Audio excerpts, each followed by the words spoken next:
Hello everyone, this is our educator Priyanka Thakur teaching you life sciences and welcome you all on our YouTube channel Gurmantra Shiksha Ka Granth. So today we are going to start microbiology and microbiology. Very first I want to tell you about the structure of bacteria, its training technique. I'll be telling you the structure of bacteria in detail. Okay, we are going to talk about structure of flagella as well as we'll also talk about the structure of cell wall in detail. I won't tell you about nuclei in detail because I'll be covering it in the next lecture. So let's start with our today's topic, cell structure of bacteria. But before that, let me show you the syllabus of microbiology. In this you have to cover historical perspective, methods in microbiology, microbial taxonomy and diversity. Check it out. I think you have covered pure culture techniques in biotechnology.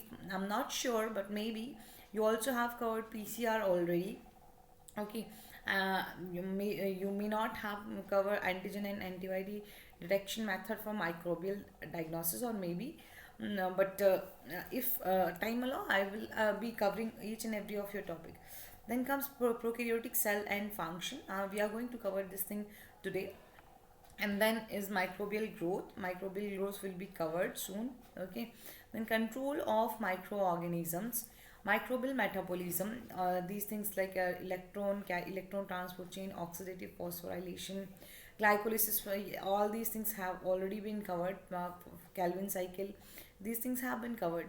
Then comes microbial diseases and host pathogen interaction. This has to be covered yet, but some of the topics has already been covered, like your vaccines, your antigen antibodies, humoral and cell mediated immunity. These things have been covered already. Okay.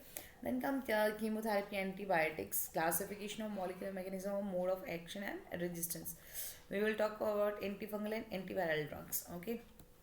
And then come microbial genetics. In microbial genetics, see, there's like a mutation. You have to study about mutation. I'll be covering transformation, conjugation, transduction, recombination, plasmid transposons, DNA repair. Already covered. Operon model, we have covered it. Okay. Then come microbial ecology. We'll be covering all these topics. Okay, so you have to stay tuned with us. Now let's start with our today's topic, which is about your bacterial structure. We are going to talk about, and this is your what? This is your bacterial cell. Okay, this is your bacteria. Fine, and what does bacteria contain? You know that. Okay, what are the features of a prokaryotic cell? When we say features of a prokaryotic cell, then what are the features of a prokaryotic cell? Features of a prokaryotic cell. What are the features? First thing, what they won't have. A true nucleus will be absent. Okay, there is no true nucleus. True nucleus is absent. Fine, we know that. No membrane bound organelles, but membraneless organelles are absent, are present. And what are these membrane bound organelles? 70s type ribosomes are membraneless organelles present in the eukaryotic cells. Okay, you will see what, like in plasma membrane, sterols are absent in plasma membrane. There will be no sterols in plasma membrane. Instead of sterol, there will be hopenoids. Okay, hopenoid. Instead of sterol in plasma membrane, hopenoids are present. Okay, hopenoids. Okay, now sterols are not there, but they are similar to sterols. Fine. Then comes your cell wall. Cell wall, like what is cell wall is present. We know that, and it is made up of peptidoglycan. Okay, cell wall will be there, made up of peptidoglycans. Right. Right, ma'am. Okay. And there is no sexual reproduction. We call it parasexual reproduction. Parasexual reproduction. Fine. And mitosis and meiosis are absent. So we can say cell division is absent. Fine. Is there anything special about a prokaryotic cell? The number of chromosome, like your nucleoid is there, and it is equivalent to one chromosome of eukaryotic cell. Fine.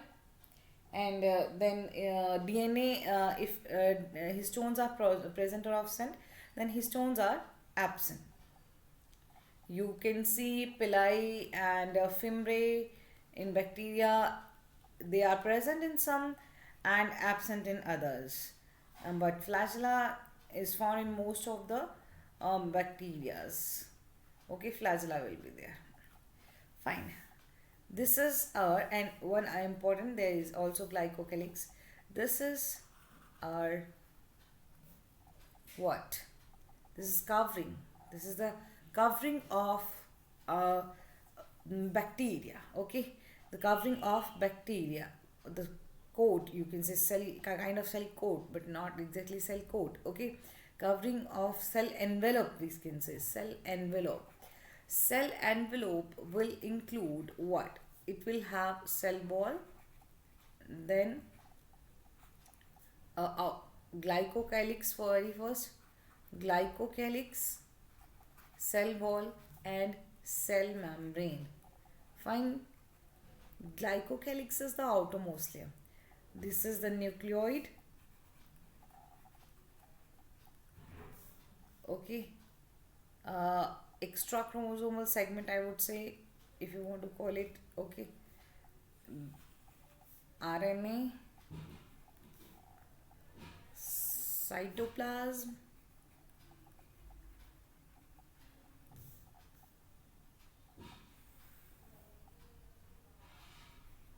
ribosomes.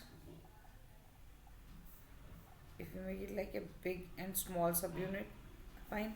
78 ribosome, and others are your like other in this cytoplasm will be present lipid globules, glycogen globules. If it is a cell of cyanobacteria, then cyanophysin globule globule are also known as volutin vesicles. Okay, gas vesicles will be there, gas vesicles will be there. Fine. So size, this bacteria, prokaryotic cell, they have a similarity to the eukaryotic mitochondria and chloroplast, and they themselves do not contain any chloroplast in mitochondria. We know that they are microscopic structure and they do not have a two nucleus. They can be distinguished from eukaryote in terms of their cell structure and molecular makeup. These are morphologically simpler than eukaryotes. Their size and shape vary. If you must have know about, if we talk about shapes of bacteria, so I think you must know about Vibrio, uh, then which is comma shaped. Okay, Coccus, which is spherical. Then Bacillus, which is your rod shaped, and then comes spirillum. Okay, spirillum, which is like spiral. Okay, these are the four basic shapes of bacteria, and the size of bacteria ranges from like 0 point, if we talk about size of bacteria, then size of bacteria will range from your 0.2 to 2 micron meter in diameter and 0.5 to 5 micron meter in length. Fine. Okay. So you come to know about the shapes and size. Let's talk about staining technique now. How these bacteria are stained. Staining. We will talk about staining now. Staining. What exactly is staining? Staining is a technique to stain bacteria. Okay. Stain. So staining is important. It is used to stain. Staining methods are used to stain specimen. More appropriately, dyes are used to stain. Okay, dyes are used to stain in specimens. You need dyes to stain a specimen. Fine. Without dye, you can't just stain any specimen without a dye. Fine. You will see there are two functional group in a dye. There are two functional group in a dye. One functional group is that which will stain the specimen. Okay, and the other functional group, then what will be the function of other functional group? Other functional group is actually ionizable chemical structure. What is it? It is a ionizable chemical structure, and this ionizable chemical structure, what it will do, it will be like it will help to solubilize the dye. Okay, it will help to solubilize the dye. That helps to solubilize the dye. Okay, that helps to solubilize the dye. So that it can facilitate its binding to different structure. Fine. And then there are dyes, like you will see basic dyes and acidic dyes as well. Fine. Acidic dyes and basic dyes. Now, I think you must know about acidic. Previously, these were classified as acidic or basic depending upon whether the dye was negatively or positively charged at neutral pH. More accurately, dyes can be referred to as anionic or cationic, and cationic dyes, or I would say cationic, these are basic or cationic dyes, fine. And these dyes include your crystal violet. So crystal violet is a what? It is a uh, basic dye. Then comes your methylene blue. You must have heard about methylene blue as well. Okay. And then comes your saffronin. Yeah, sure, ma'am. You also know about saffronin. And then comes your malachite green. Okay. All these are basic dyes. Fine. And then comes your acidic dye. You must know about fuchsin. If you don't know, then fine. Fuchsin is an acidic dye. Fine. So they will mostly these negatively charged dyes will react to negative charges, and positively charged dyes like anionic or acidic dyes, they will react with group that have positive charges. Fine. Bacterial staining protocol, it has like it is divided into three basic types: simple, differential, and specialized. In simple strain react uniformly with all the cell types and only distinguish the organism from their surrounding. And differential strain do not stain all types of cells with the same color. It will discriminate different cell types depending upon the chemical or physical composition of the cell. And differential stains most frequently used for bacteria are your gram stain and acid fast stain. Specialized stain detects specific structure of cells such as flagella and endospore. These stains are used to color and isolate specific part of organism. So I am going to tell you gram staining technique right now. I'll be talking about gram staining technique. Okay. So what we do in gram staining technique, gram staining who provided this technique. So gram staining technique was itself provided by Grams. So first of all, what we do, so first of all, you need to put you need to apply crystal violet. Okay, crystal violet is applied to all the bacterias. Fine. Okay, and crystal violet, it is primary stain. Remember, crystal violet is primary stain. Then bacteria, so it impart a purple color to all the cells. So all the cells turn purple. All the cells will turn purple. Fine. So it is a primary stain. All the cells will turn purple. Then bacteria are treated with grams iodine solution. Bacteria are treated with grams iodine solution. Iodine solution act as a mordant that will increase the affinity of dye to the bacteria. I mean, they will be what like what it will do. It will facilitate the absorption of dye by the bacteria. Fine. It is used as mordant. When we talk about a mordant, it is used to increase the affinity of the strain for biological specimen. Then we need to use a gram decolorizer, which will be ethyl alcohol. Now you need to apply decolorizer with which will be ethyl alcohol or acetone. Okay, it will be ethyl alcohol or acetone. Fine. Decolorizing agent will remove the stain from the specimen, and this is differential step. After this step, some bacteria retain the purple color while some other lose purple color. Bacteria that will retain the purple color. Okay, then some bacteria will retain the purple color. I'm sorry, wait. Okay, some bacteria will retain the purple color. Oh, wait for a second.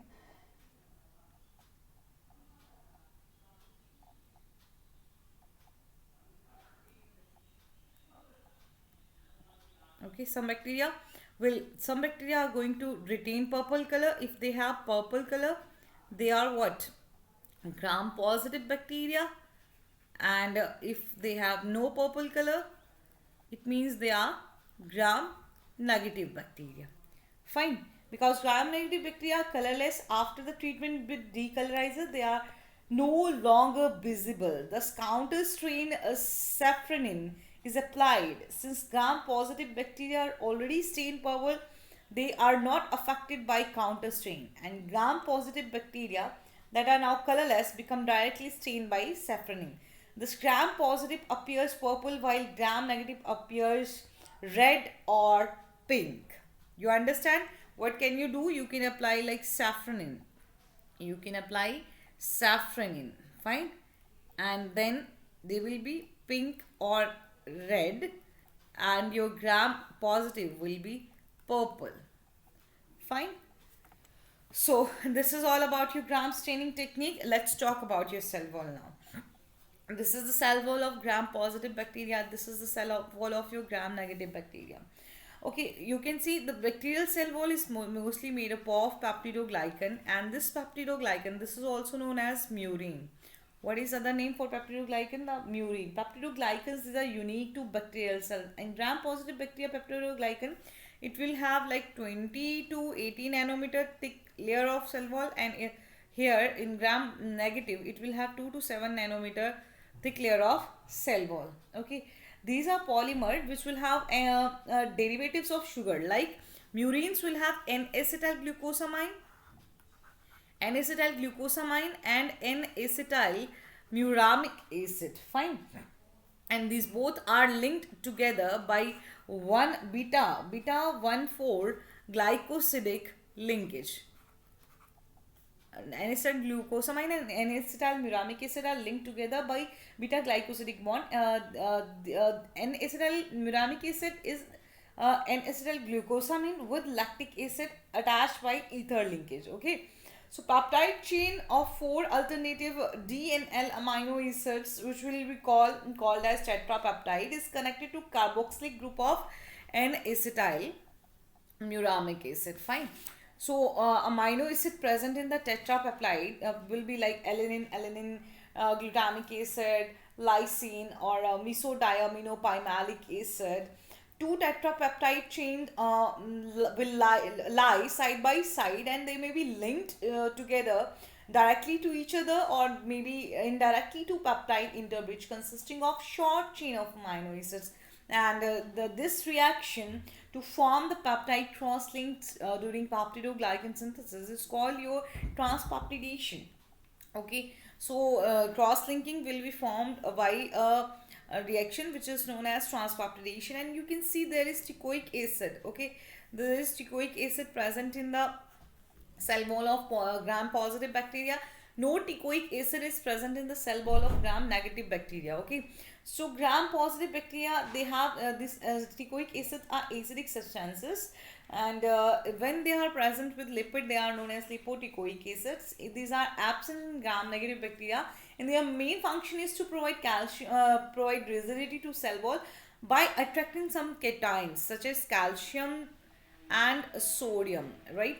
So teichoic acid will attract some cations like calcium and sodium, and thus it will help in providing rigidity to the cell wall.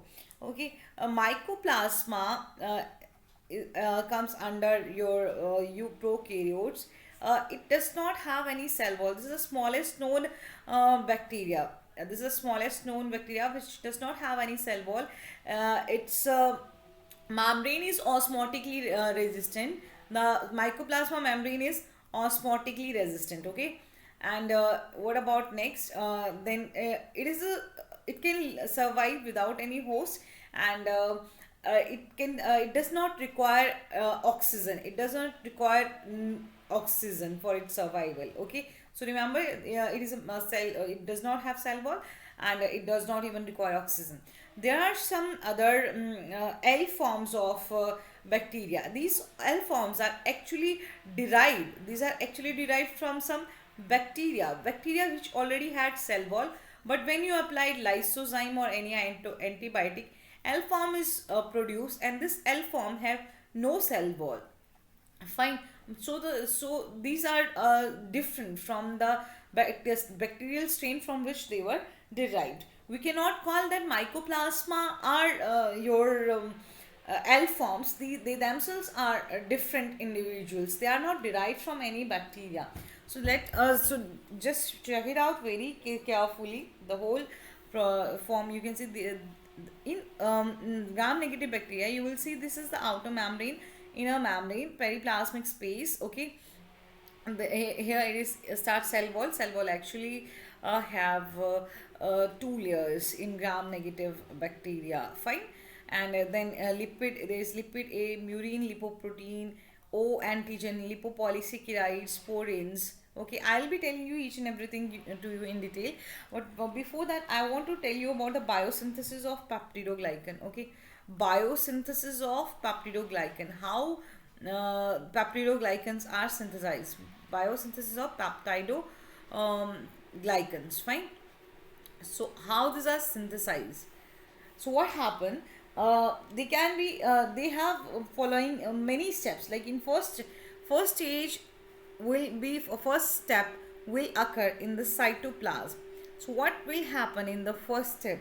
In the first step, there is synthesis of nucleotide sugar linked precursors like UDP N acetylmuramic acid and UDP N acetyl glucosamine.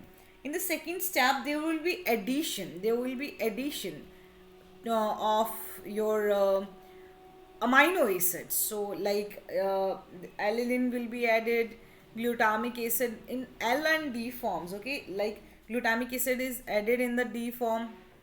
Okay, then you again your lysine is added in the L form, and alanine is added in the D and D form. Okay, so finally you will get a UDP NAM pentapeptide. Okay, you will get an UDP NAM pentapeptide. Fine, this is the second stage. Okay, this sequential addition is your second stage, and this is formed in your second stage. Then comes your third stage, and third stage will take place in a cytoplasmic membrane. It means the membrane which is toward the cytoplasm. So it in third step will occur in cytoplasmic membrane, in which what will happen, this UDP NAM pentapeptide will form a complex with your bactoprenol. Okay, pentapeptide, uh, it will form a complex with bactoprenol, and lipid 1 will be formed. Fine, lipid 1 will be formed, and then to this lipid 1, your UDP NAM from UDP NAG from UDP NAG is added, and lipid 2 is yielded. Okay, lipid 2 will be yielded. Then comes the fourth stage, in which whole polypeptides, sorry, not polypeptides, peptidoglycans will be formed, and it will occur in outer cytoplasmic membrane. Okay, so I hope this step is clear to you now. There will be transpeptidation, and during transpeptidation, you can see alanine, alanine. This is alanine, alanine. Bond of one stem peptide is first cleaved, and an enzyme substrate intermediate is formed with the release of D-alanine. Okay, and the cleavage reaction provides the energy necessary for transpeptidation reaction, which occurs outside the cytoplasmic membrane. A second step involves the transfer of peptidyl moiety to an acceptor. Okay, so, during this peptidoglycan formation, there will be transfer of peptidyl moiety to an acceptor. The acceptor is a non-alpha amino group of a dibasic amino acid in the second stem peptide. Fine. The reaction results in the formation of new peptide bond between the penultimate D-alanine of the donor peptide and the amino group of cross-linking of an acceptor peptide, and finally peptidoglycan is formed. Then we will talk about protoplast and spheroplast.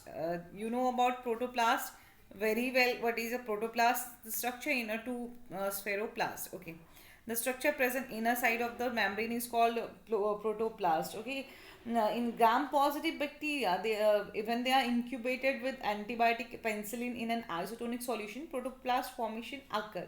But while in penicillin inhibits the peptidoglycan synthesis. Okay, no cell wall will be formed. Like fine. When spheroplast, gram-negative cell retain their outer membrane after penicillin treatment and are classified as spheroplast because some of their cell wall remains. So we talk about our outer membrane now. So you can see this structure again. So in outer membrane of cell wall of gram negative bacteria, which is an additional membrane. It does not have similar composition like that of plasma membrane. It will contain lipopolysaccharides. You can lipopolysaccharide, lipoproteins. It will have, okay, phospholipids. And lipopolysaccharide, just because it is having lipopolysaccharides, it is also known as LPS layer, lipopolysaccharide layer. And this lipopolysaccharide will have a core lipopolysaccharide, then O polysaccharide, okay, and lipid portion. Core, O polysaccharide, and lipid portion. Lipid as lipid A, as you can see. Lipid as lipid A. Lipid A is not glycerol lipid, okay. This lipid A will contain two glucosamine sugar derivatives. Fine. So LPS can act as endotoxin, and O polysaccharide function as an antigen and is useful for distinguishing species of gram-negative bacteria.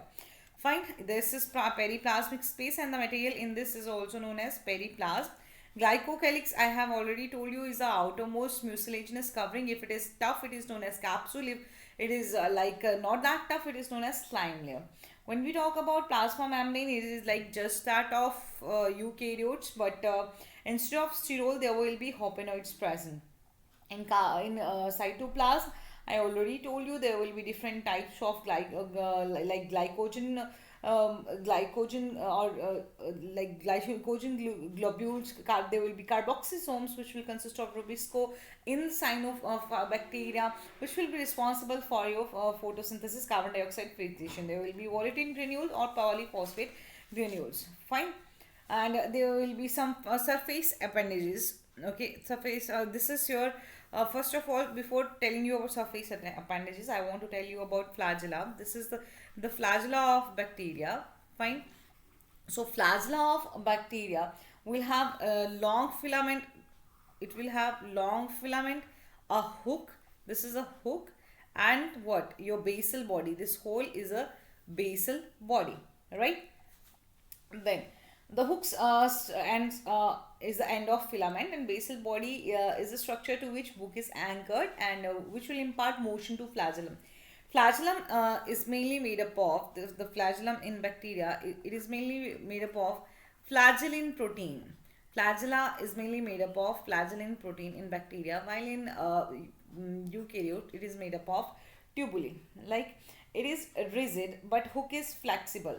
Earlier it was thought that there are four rings. There's your L ring, lipopolysaccharide ring. Okay, then your P, there is P ring, fine, and peptidoglycan ring, and S ring, supramembranous ring, and M ring.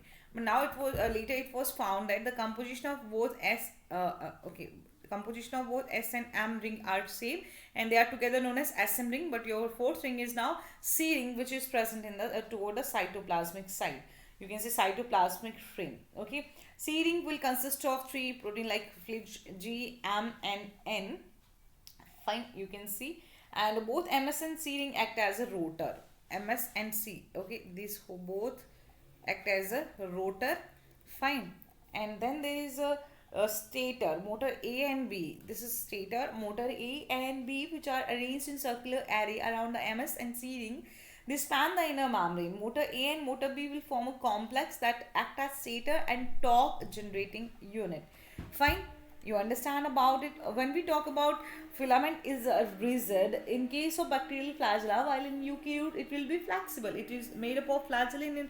In eubacteria it is made up of tubulin. Flagella will have a rotatory movement, while your eukaryotic bacteria will have whiplash movement. It has no plasma membrane. Eukaryotic flagella is surrounded by a membrane. Okay, so when we talk about flagellar motion, I told you it's rotatory in nature. More ATP is not directly required for flagellar motion. Membrane protein motor A and motor B create a proton channel that will drive the rotation of flagellum. FLIG is particularly important. Okay, FLIG is particularly important, that will impart the flagellar rotation.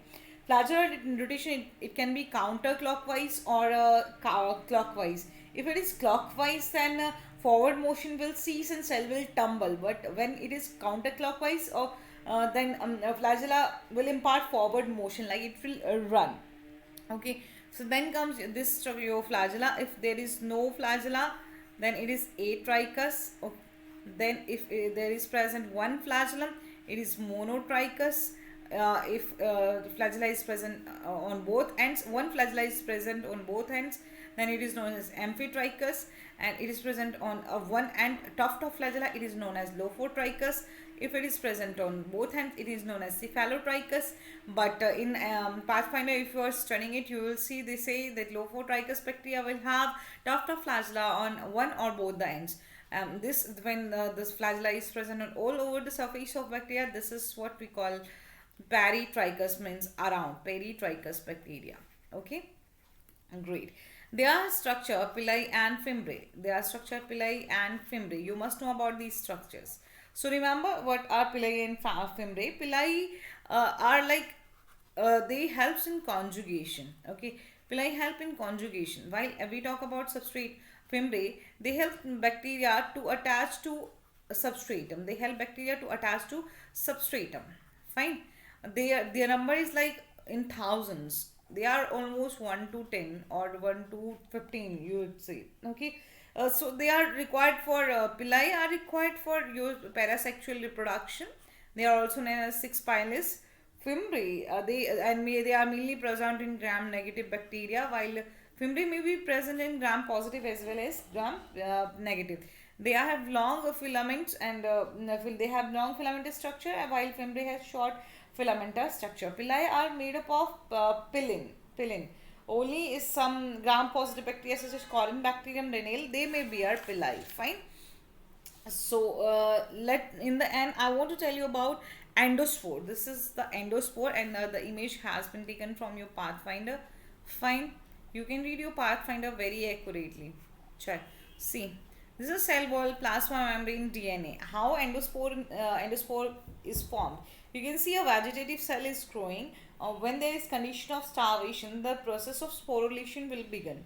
Okay, and then in the first morphological change will occur. There will be transformation of two identical chromosomes. Okay, you can see septum form, and identical chromosomes of two identical chromosomes are formed. Septum will then divide this cell, and smaller pre-spore mother cell will be engulfed by spore mother cells.